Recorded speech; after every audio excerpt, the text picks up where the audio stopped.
But now that we're on that It's kind road. of sad when you need a woman to take care of your car for you. Yeah, I have to say it. Yeah, I get it. I'm gay, right? I got No, but when it comes to your car, it amazes me because Jake is like the ultimate manly man. That's right. right. Hell No, yeah, all right, calm right. down. He is. I think he is. Our formula is this. But We go out, we hit people in the mouth. Number one. But when it comes to your car, it's amazing. You're so clueless. So, JR, go ahead. You were going to get at me. How do you know all this? Yeah, right. No, I need to ask Anna for I need some, I guess, specific backup for your assumption about this guy. We all know he's a cream puff. It's an exterior thing. It's an exterior thing. And then as soon as you chisel the first layer away, the first layer of skin's gone. He's a Twinkie. What are you talking about, man? You are.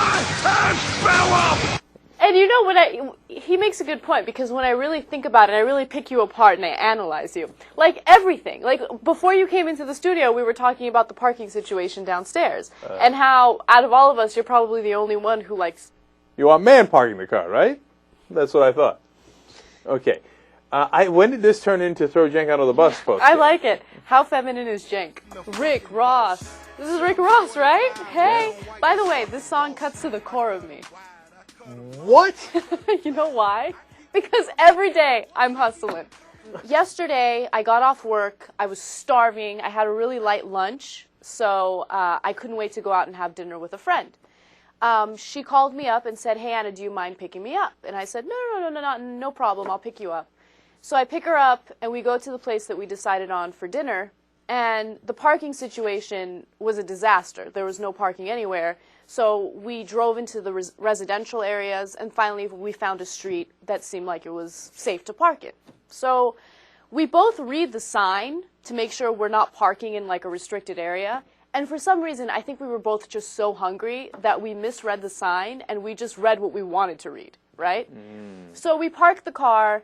Long story short, I come back, and there's a $55 parking ticket. $55. Oh, here we go again.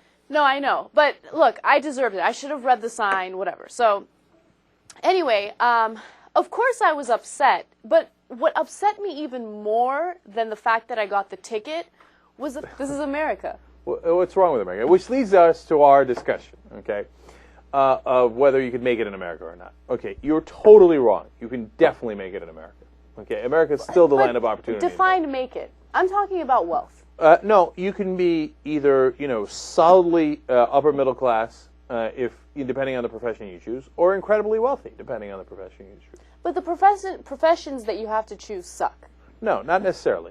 Now, look, if you want to be a teacher in high school, etc., your salary is going to be capped at some point. You know that, right? But your salary is capped usually even if you're a doctor, right? Like a friend of mine switched over from being a business consultant, where he was making a lot of money, to being a doctor, and he's never, he's capped at X amount of money. Now, it's good money. I think he's making it like 200-something thousand, right? But he's a doctor in New York. It's not that much, given that context. I don't want to Fox News it with like, oh, please, 250 is nothing. Like, lately I've been as you know, I've been pessimistic.